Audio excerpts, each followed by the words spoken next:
Good evening, I'm Diana Sky and you're watching World News Tonight live from Warsaw. Today, Poland marks the 81st anniversary of the Warsaw Uprising, the largest act of underground resistance against Nazi German occupation during World War II.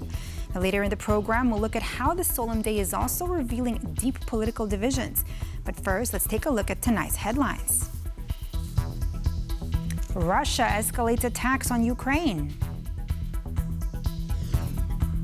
And India halts Russian oil imports. And there's a tariff twist in the US-EU deal. Today, Poland commemorates the 81st anniversary of the Warsaw Uprising, the biggest act of underground resistance against Nazi German occupation in all of World War II. Now, it's an event symbolizing the Polish nation's courage, but at the same time, a great tragedy. At least 200,000 Poles died in the span of just 2 months. We now go live to our correspondent Kazimierz Łysiak, who is in Warsaw attending some of the state ceremonies. Good evening, Kazimierz. So what can you tell us about the uprising and the scope of the commemorations that you've been attending today?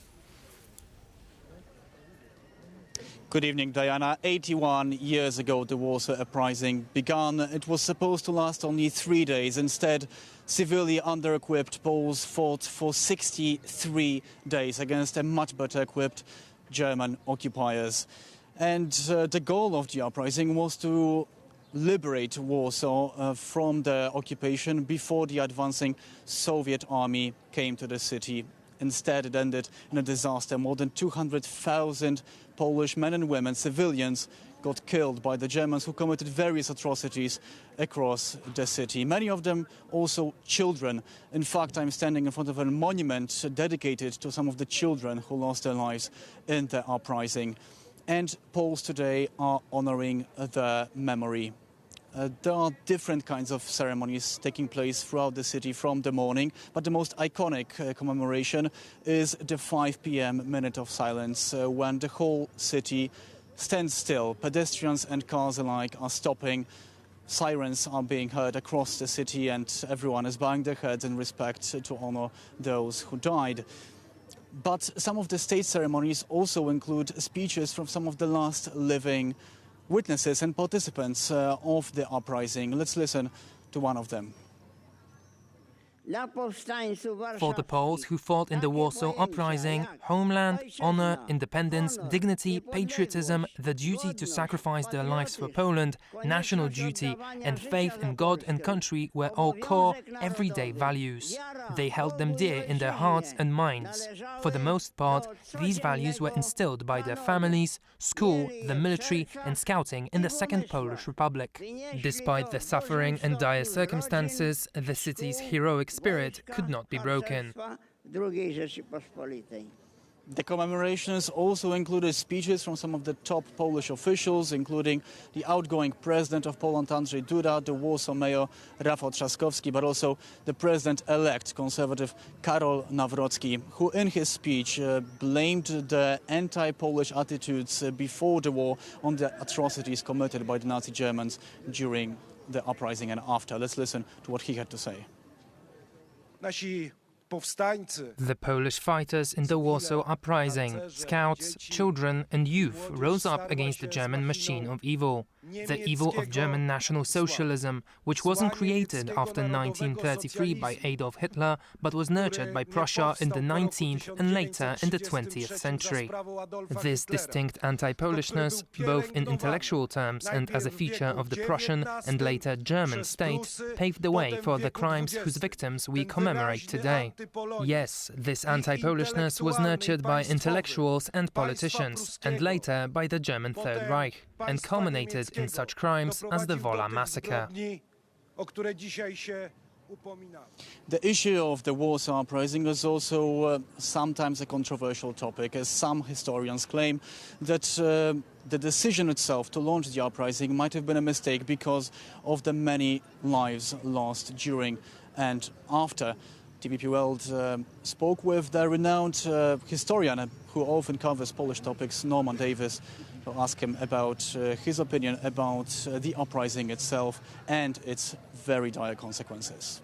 The trouble is that the Poles seemed always to blame themselves, as though it was somehow Polish shortcomings which caused the tragedy.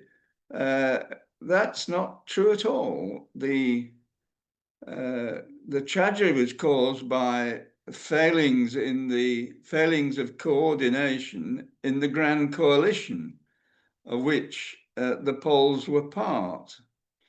The Home Army, the small underground army which started the fighting on the 1st of August, was part of the Grand Coalition, headed by the British, the Americans, and the Soviets, and a number of others, including Poland, but the Free French, the Dutch, the Norwegians, and so on.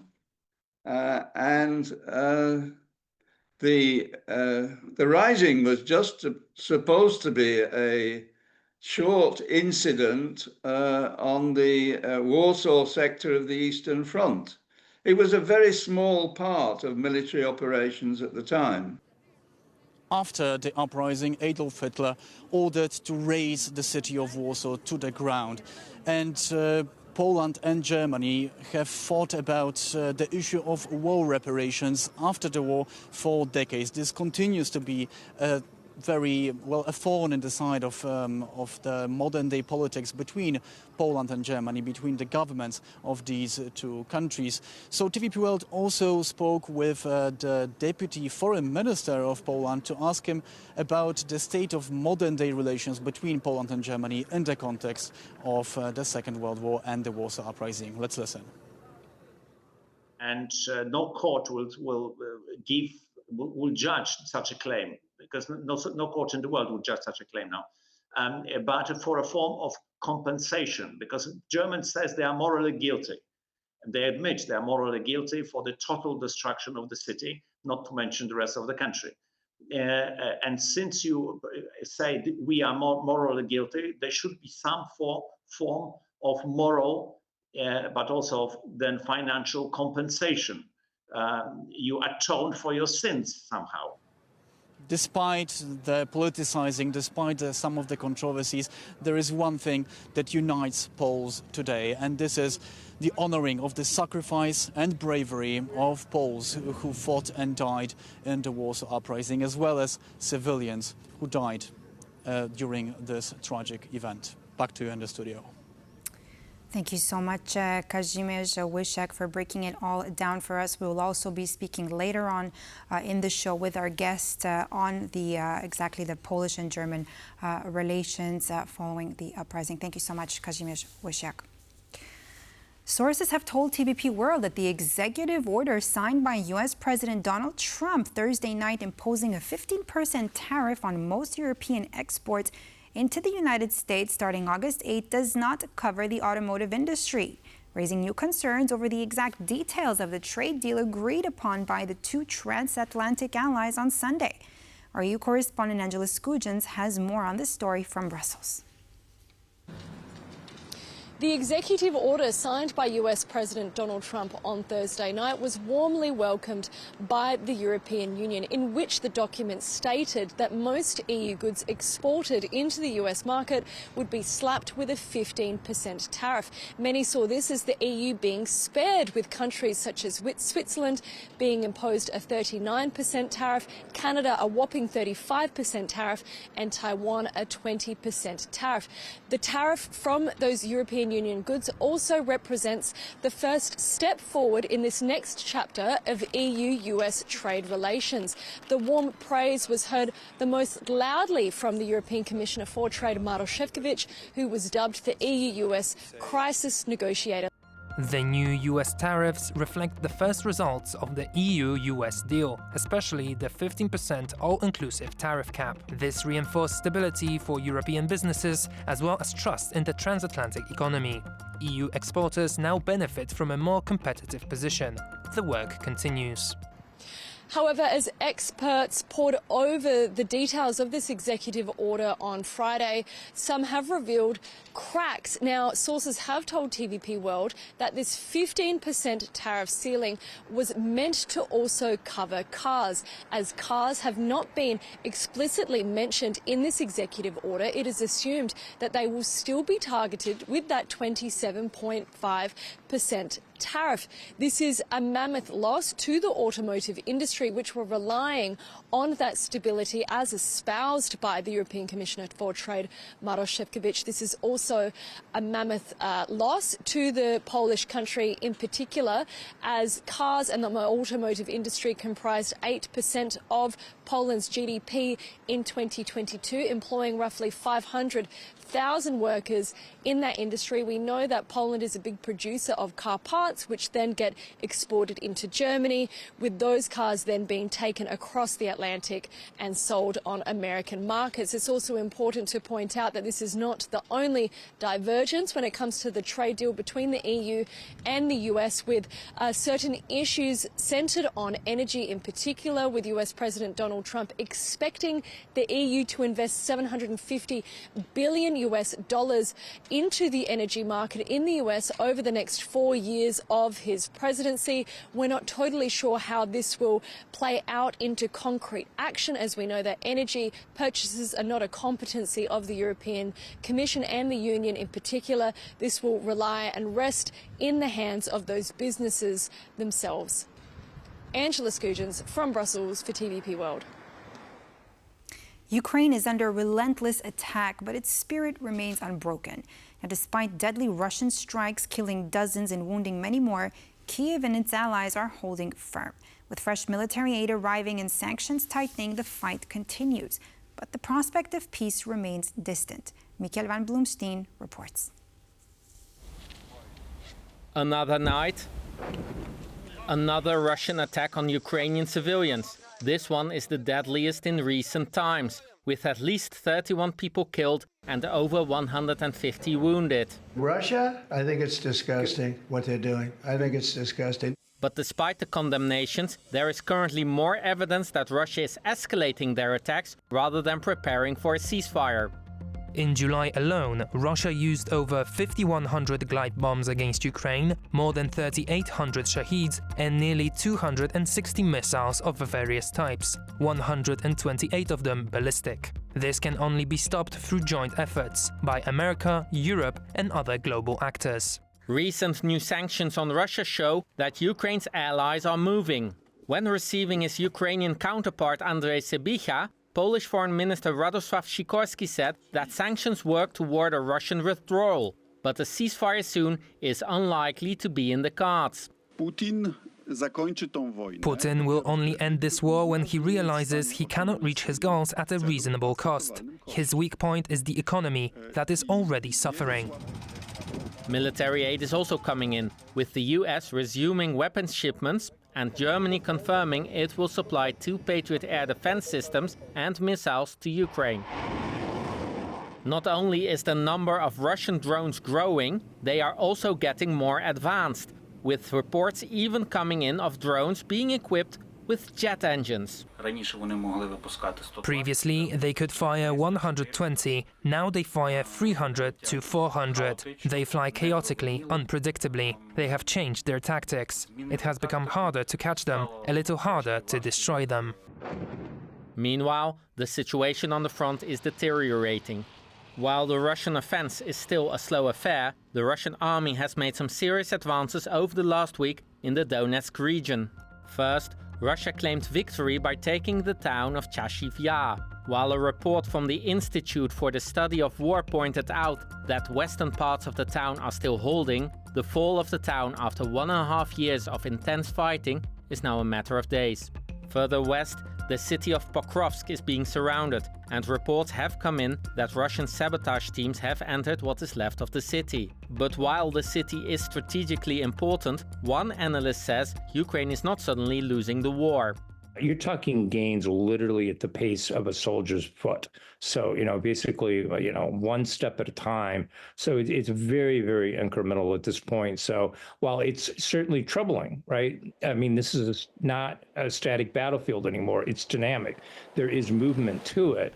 US President Trump earlier this week gave Russian leader Putin a 10-day deadline to cease hostilities and has repeatedly expressed disappointment in the Kremlin stance. Putin's response?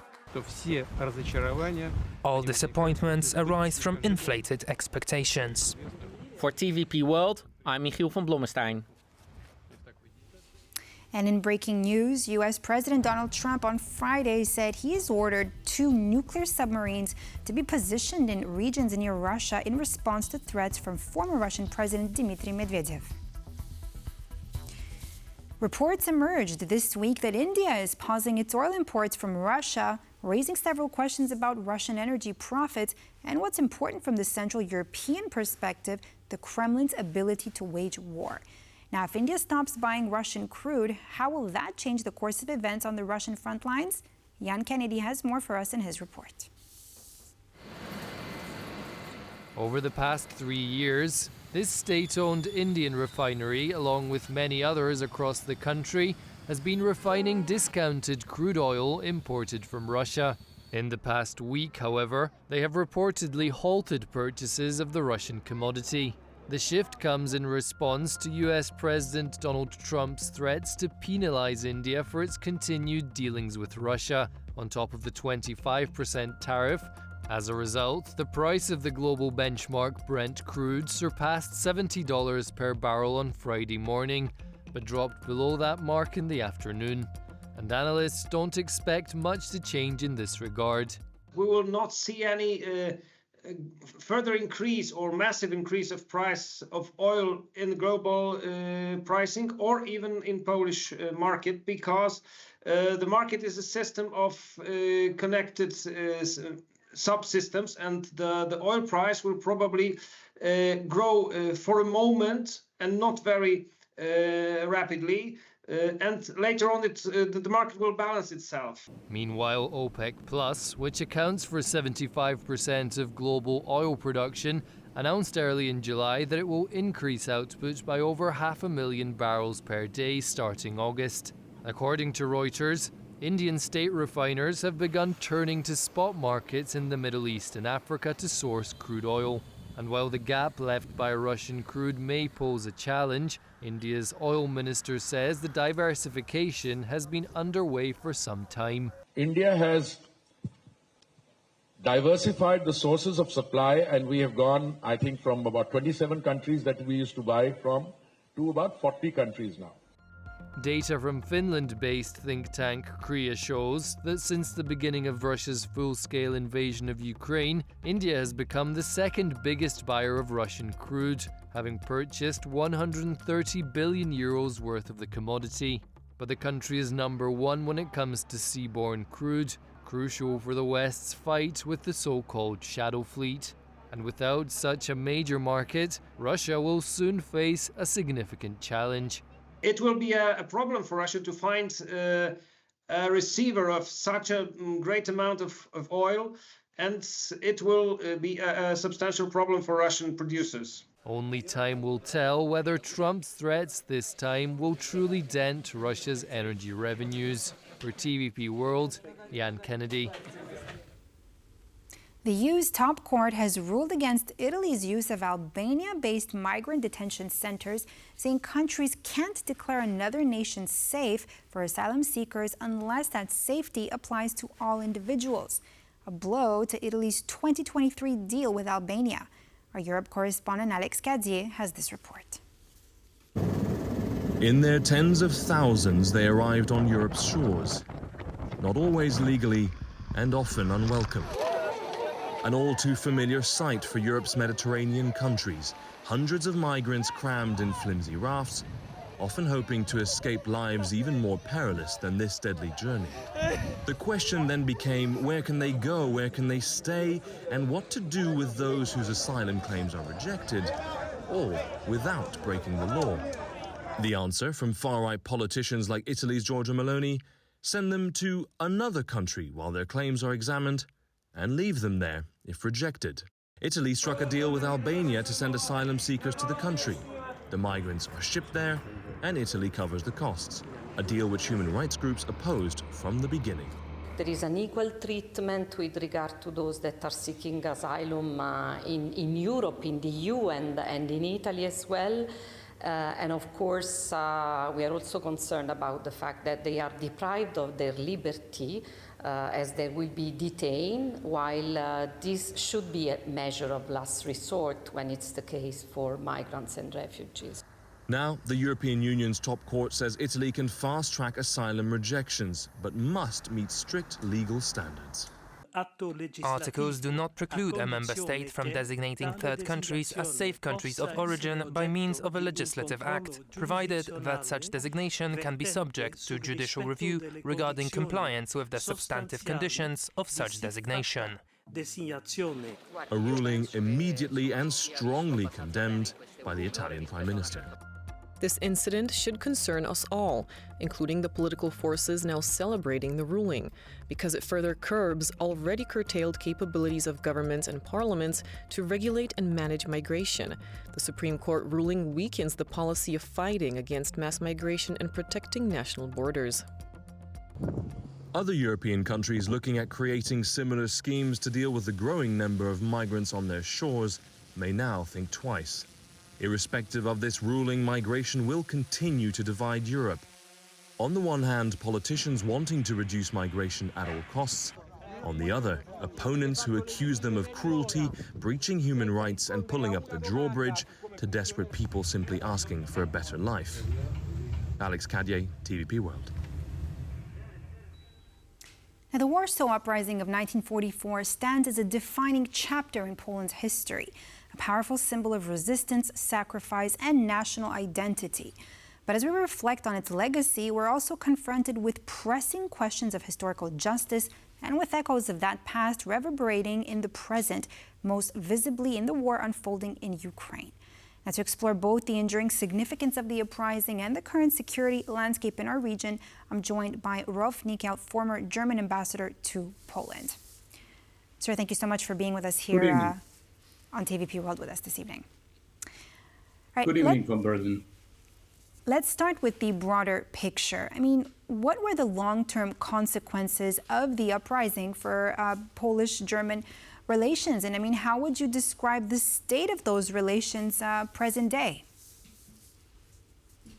I think the relationship between our two countries is good.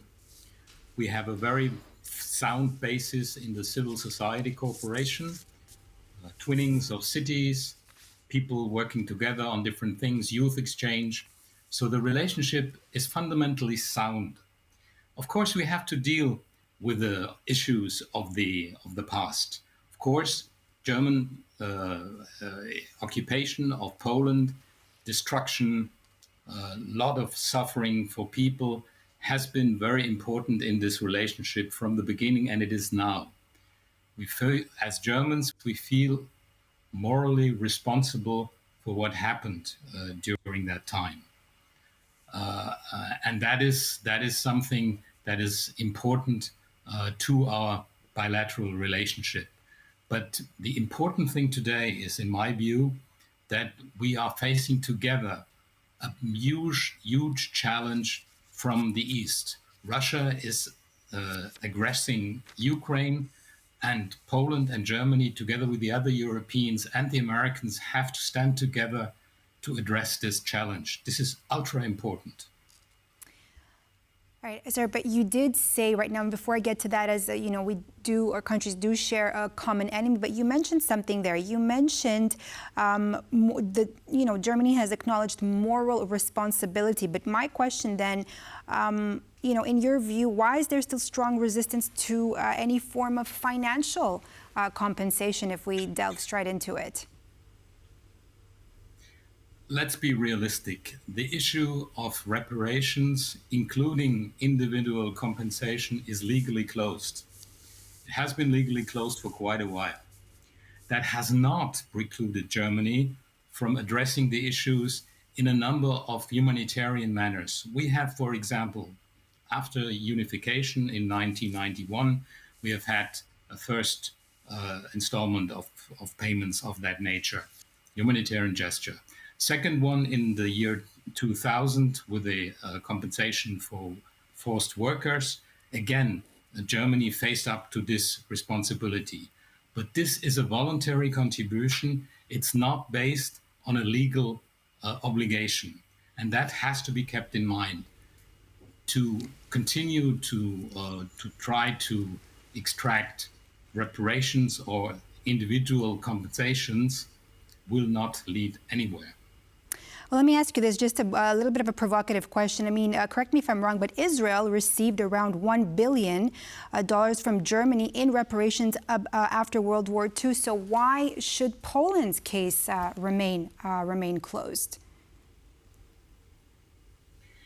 The case with Israel is also closed. This is something. But Israel got those reparations, right? Israel received over $1 billion from Germany, right?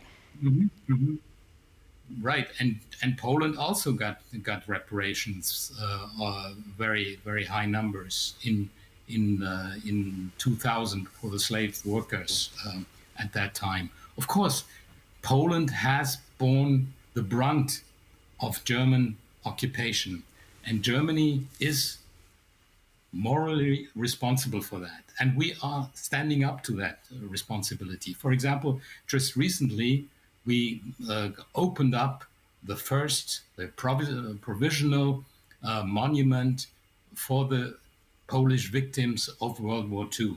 So we are facing up with this, and the German Bundestag is discussing very soon, I believe, about more things in that nature. So humanitarian gestures in the future will still be possible, will always be possible. But the question of legal reparations is closed, and it doesn't make any sense to continue to try to work on this, because we're facing now a real challenge from the East. We need to stick together. We need to together in order to address this issue, in order to address this challenge, and everything that keeps us from there is, I think, misplaced. So then, sir, in this context, then how do you see the right balance between remembrance and forward-looking cooperation? I think that, for example, Germany's contribution to the defense of Poland, for example, in delivering Patriot air defense systems, for example, Germany is participating in air policing over the Baltic states and Poland as well. So there is a lot going on, and I think very often people just don't know that is happening. And it's very important because side by side we are doing this, and we're doing this very concretely. And this also, costs money. I mean, this is if you want a financial contribution to Poland's security today. And that is, I think, very, very important. All right. Now, sir, there's been concern in Poland over, of course, Germany's initial reluctance to provide military aid to Ukraine initially. Do you think that's affected Germany's credibility in the region?